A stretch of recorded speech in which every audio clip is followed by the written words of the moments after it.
Sarah Mitchell was 19 when the lawyer handed her the keys to a house she'd never seen. Her parents had died in a highway accident 3 weeks earlier, and now she owned property in a town 4 hours away, a place they'd never mentioned, never visited, never explained. The house had been abandoned for 7 years. No one had lived there. No one had wanted to. But Sarah needed somewhere to go. The college dorm felt wrong now. Her childhood home had been sold to cover debts. So she took the keys, packed her car, and drove to a town called Millbrook, where a house with her name on the deed was waiting. She thought she'd clean it up and sell it. She thought it would take a month, maybe 2. She didn't know that some places don't let you leave. And she didn't know what happened to the last person who tried to make that house into something it wasn't. The house stood at the end of Oakwood Lane,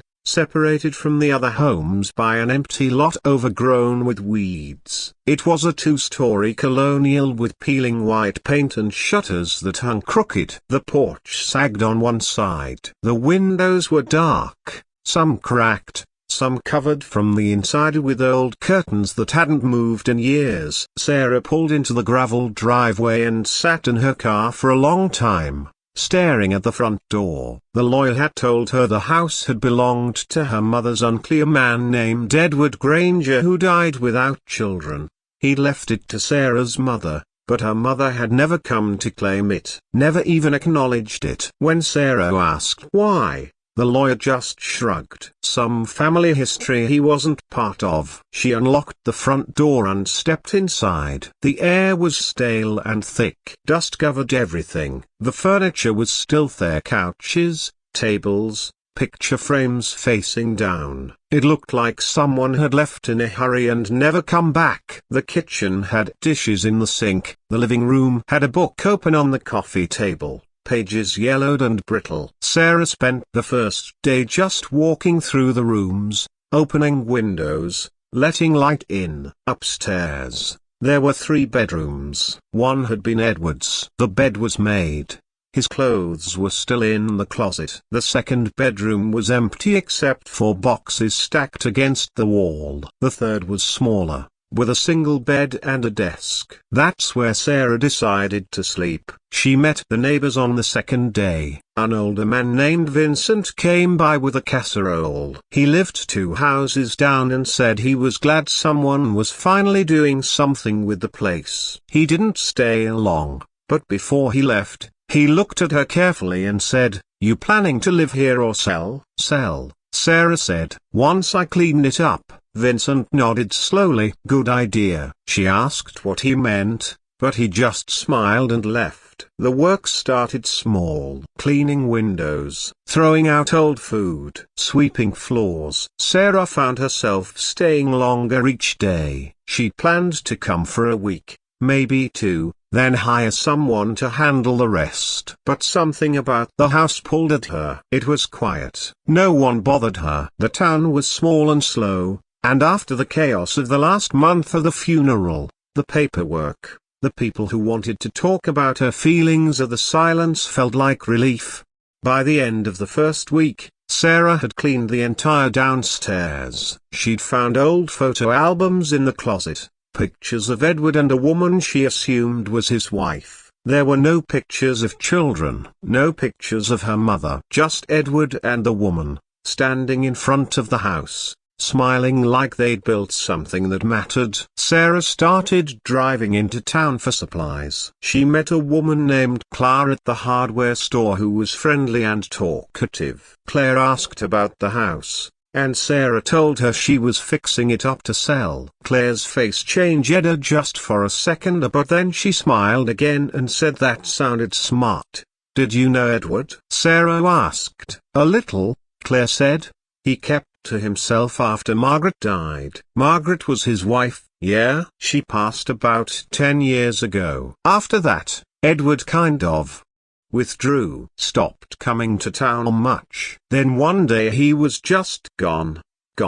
Died in his sleep, they said. Someone found him a few days later." Sarah felt a chill but didn't know why. She thanked Clara and left. That night, Sarah sat in the small bedroom upstairs and looked through more of Edward's things. There were journals in the desk drawer, dozens of them, filled with his handwriting. She opened one and started reading. Most of it was mundane. Grocery lists were the notes. But then she found an entry from a few months before he died. "The house doesn't want me here anymore. I can feel it." Margaret understood. "But I didn't listen. I thought I could make it into something else. I thought I could change what it was. But you can't. It remembers, and it doesn't forgive." Sarah closed the journal and put it back.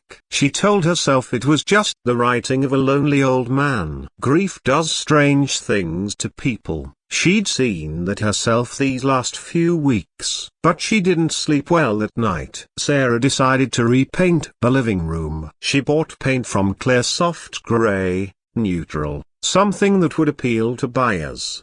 She spent 2 days taping edges and rolling color onto walls that had been the same yellow for decades. The work felt good, physical, distracting. But the house started feeling different. Doors she'd left open would be closed when she came back. She'd hear footsteps upstairs when she was in the kitchen. At night, the walls creaked in rhythms that didn't match the wind. She told herself it was an old house settling. Old houses did that. Vincent stopped by again. He stood on the porch and wouldn't come inside. "How's it going?" he asked. "Good," Sarah said. "I'm repainting, fixing things up." Vincent looked past her, into the house. "You changing much?" "Just cosmetic stuff. Paint, new fixtures." "Why?" He was quiet for a moment. Then he said, "Edward tried that too. After Margaret died. Thought he could make the place feel different, happier. But it didn't work." "What do you mean?" "Some houses have a way of being what they are. You can paint over it, move furniture, change the lights. But underneath, it's still the same." Sarah felt defensive. "It's just a house." "Yeah," Vincent said. "Maybe." He left without saying goodbye. She ignored the comment and kept working. She replaced the light fixtures in the hallway. She tore up the old carpet in the living room and found hardwood underneath. It was beautiful, a dark oak, barely scratched. She sanded it, stained it,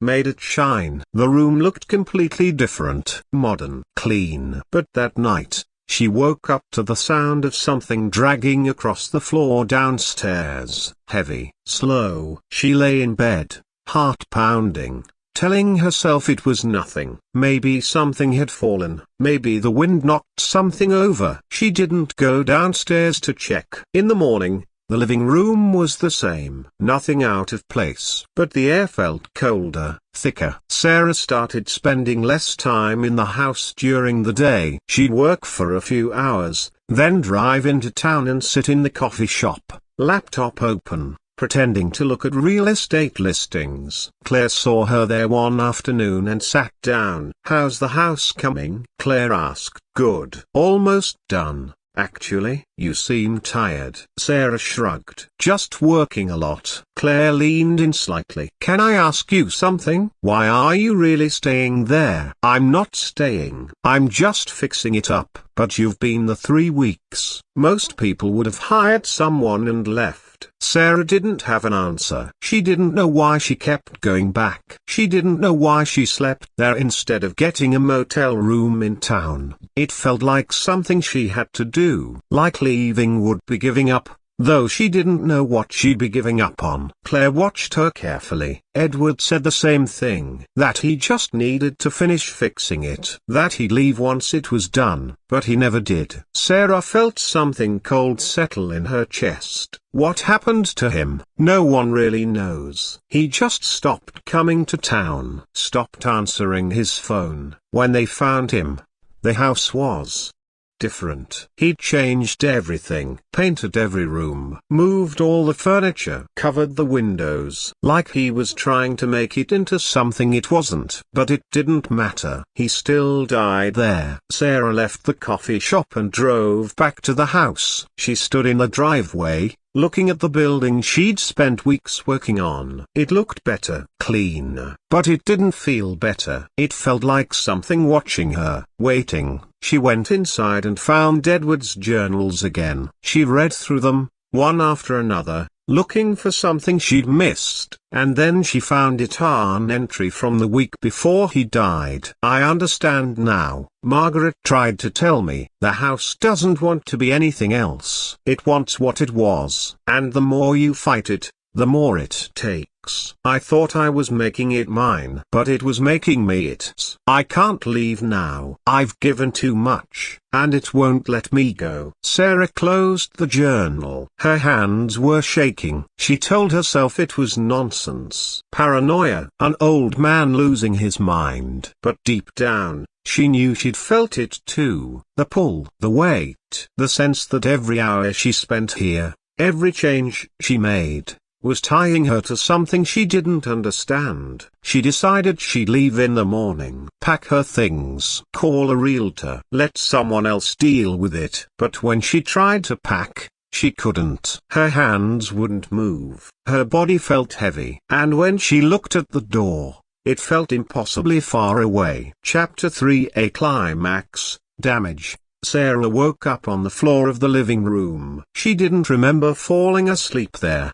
Didn't remember leaving the bedroom. The sun was coming through the windows, and the house was silent. She stood up slowly, her body aching. Something was wrong. The room looked different. The furniture had moved. The couch was against the far wall now. The coffee table was gone. The pictures she'd hung were facing down again. She walked through the house. Every room had changed. The paint she'd put up was covered the walls that had been grey were yellow again, the exact shade they'd been when she arrived. The new light fixtures were gone, replaced with the old ones. The hardwood floor she'd refinished was covered with the old carpet. It was like the last 3 weeks had been erased. Sarah ran upstairs. Her things were still in the small bedroom, but everything else was back to the way it had been. Edward's room, the boxes in the second bedroom, the dust, the stillness. She grabbed her phone and tried to call Yuania, but there was no signal. She ran downstairs and tried the landline. Dead. She went to the front door and pulled. It didn't open. She unlocked it, pulled harder. Nothing. She ran to the back door. Same thing. The windows wouldn't open either. She slammed her fists against the glass, screaming, but no sound came out. Or if it did, it didn't go anywhere. That's when she saw it, in the reflection of the window. A figure standing behind her, tall, still, watching. She spun around. No one was there. But she felt it. The presence. The weight of something that had been here long before her. Something that had watched Edward, watched Margaret, watched everyone who tried to make this house into something it wasn't. Sarah collapsed on the floor, her breath coming in short, panicked gasps. She understood now. The house didn't want to be fixed, didn't want to be changed. It wanted to be left alone, and she'd ignored that, pushed against it, tried to force it into something new, and now it had her. She thought about her parents, about how her mother had never come here, never claimed the house, never even spoken about it. Her mother had known. Somehow,